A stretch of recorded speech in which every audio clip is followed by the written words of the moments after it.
Hi, everyone of the sign of Capricorn. This is Zaida Velgara from Becoming I Am, here to give you a reading for April 2026. Sorry that it's taken me so long to get you guys done, but we're at it right now.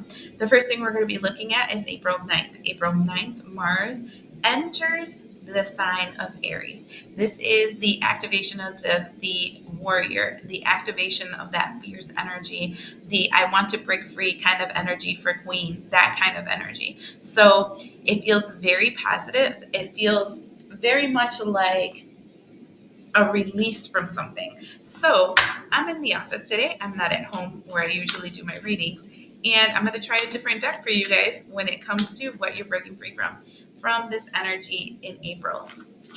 This is my shadow decks.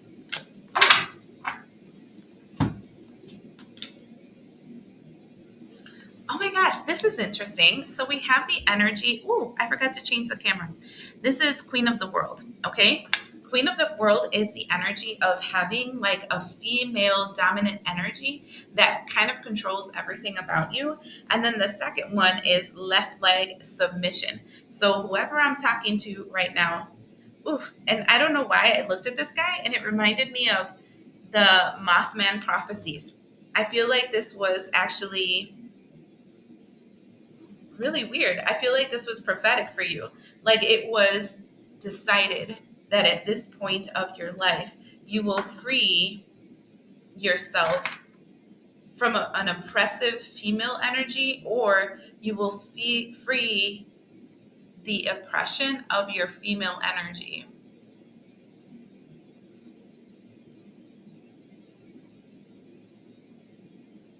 That's interesting. I really feel that one more.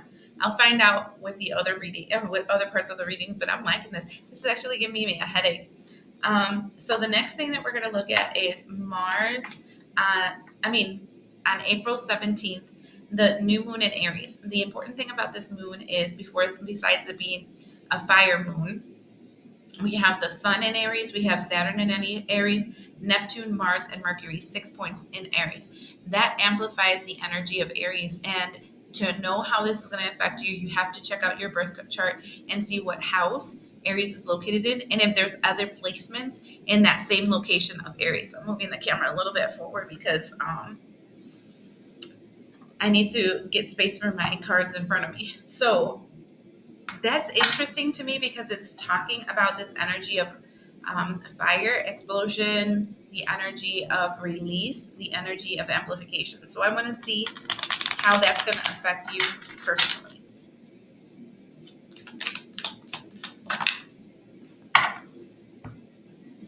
Okay, two things that are very interesting. I feel like you're going to be learning something new. And the reason I'm saying that is because I have the Alkalite and the Pilgrim. This combination is talking about, I want to say, new papers, new spiritual contract, new agreements. You're walking into something new, and it feels like it's going to open like a new chapter in your life. This is an opportunity for growth, an opportunity for expansion, but it's also something that is new. So it can create like a little insecurity in your behalf when it starts unfolding because it's something outside of your normal routine of what you're comfortable with. So keep that in mind as the energy of the mid of the month of April comes about, because it does feel like something's opening up for you. I would recommend for you not to close this door, because it does feel like something where you're going to be receiving a lot of information, a lot of new wisdom that will open doors for you in the future. That made my throat bother me. I think that it's also going to open your ability to speak, like speak your truth, do the things that you're supposed to be doing. Next thing that we're seeing here is April 20th. The sun enters the energy of Taurus. I'm liking this because as Taurus season starts, all this fire, all this passion, all this like drive, all this ambition changes into a productive way of making it happen. You ground it in such a way that you can actually make some kind of change take place in your life. So I want to see what that's all about.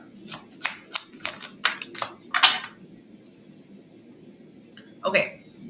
As I said, some kind of change. We have the card of the samurai warrior geisha that says surrender, defensiveness. It says defensiveness is a sign of weakness. To communicate is a more empowering way. Stay centered and hear someone out, then offer a clear, non-defensive response. That's interesting because I told you that for that new moon energy, my throat bothered me. So it feels like some kind of activation of your throat space where you're going to be able to actively say something that you haven't been able to say before. And I feel like there was a lot of rage or anger or distortion inside of you. So whenever you spoke out, you either cried like a crazy person or you yelled or you blew up. And it's changing that because what it's causing is an understanding of how you're supposed to vocalize to make change happen instead of destruction happen. So it's, I want to say the way of peace, which is good, especially since we had so much Aries that created so much distortion.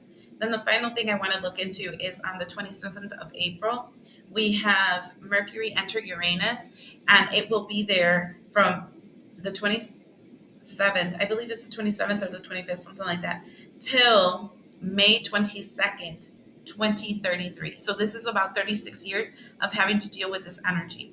Why is this so important? Because of the fact that it's the energy of chaos. This is the energy of chaos, where your speech and your mind shifts and you started like an internal revolution. I want to see how this internal revolution is going to play out for you. Hold on.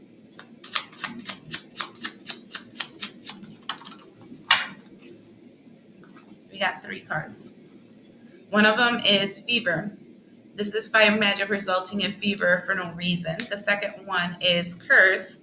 And the third one is sacred flame. Flame centered of all beings, inner flame, divinity, humanity. So I feel like there has been, ooh, that made my ear just go deaf.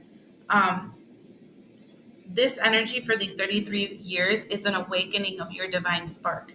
And what that means is all of us have some kind of, I want to say, divine spark inside of us. It's something that connects us to the collective consciousness. It's something that connects us to who we were and who we've always been. And when that awakens, we become more authentically ourselves. And then we express that authenticity outside.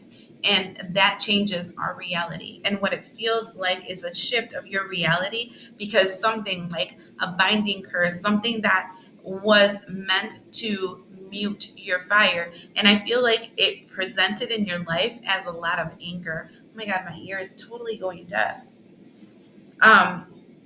It's like you couldn't see and you couldn't hear what people were really trying to say.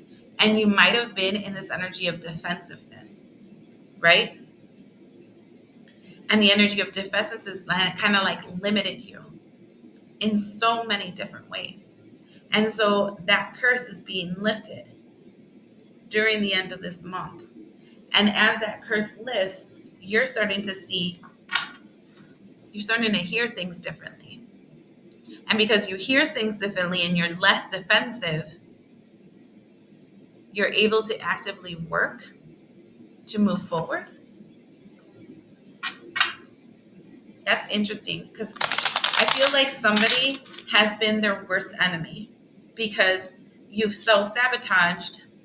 I'm actually going to write that as the title.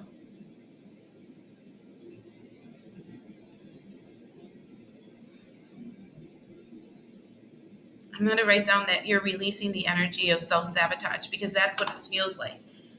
It feels like there's been a binding curse, like you've been bound. And the binding curse could have been something where you repeatedly heard somebody say something to you that you believed it to be true. Or somebody, you feel obligated over somebody or something. And releasing yourself from that allows you to hear the truth of what other people are trying to say. And in doing so,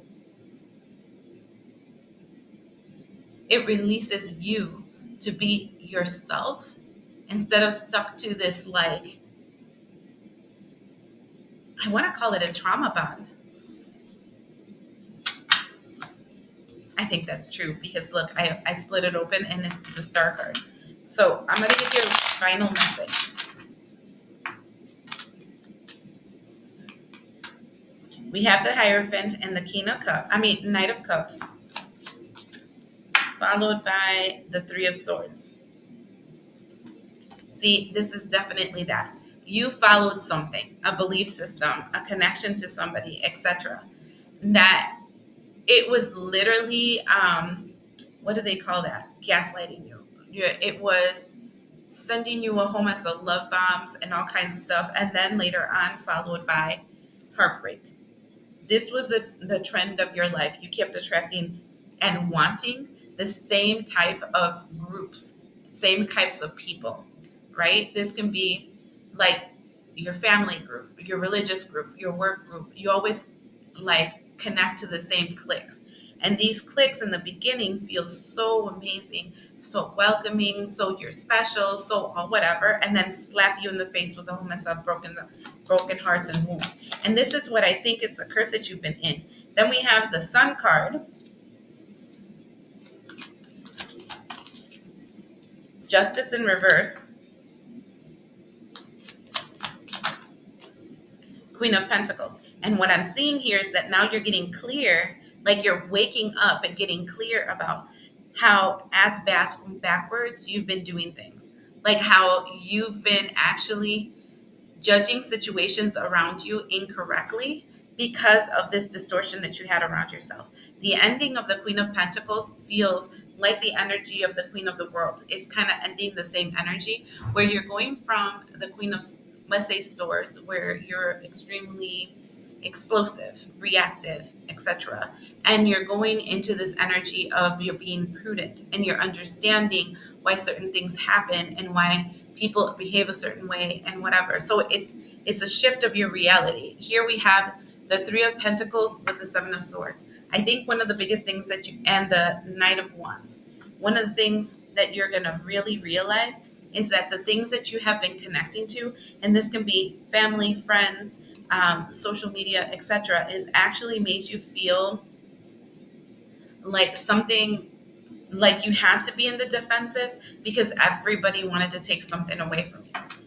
And what is happening is this energy where you're releasing yourself from that curse. And because you're releasing yourself from that curse, you're now actively receiving more, shifting, you're awakening your divine spark because you're realizing that that is the way that people are feeding off you, feeling vulnerable, feeling. And the thing is that because this program was set up, you would actually attract people and want to be around people that would take from you because you learned that these people are safe, though they weren't because they were actually taking from you. It's kind of like,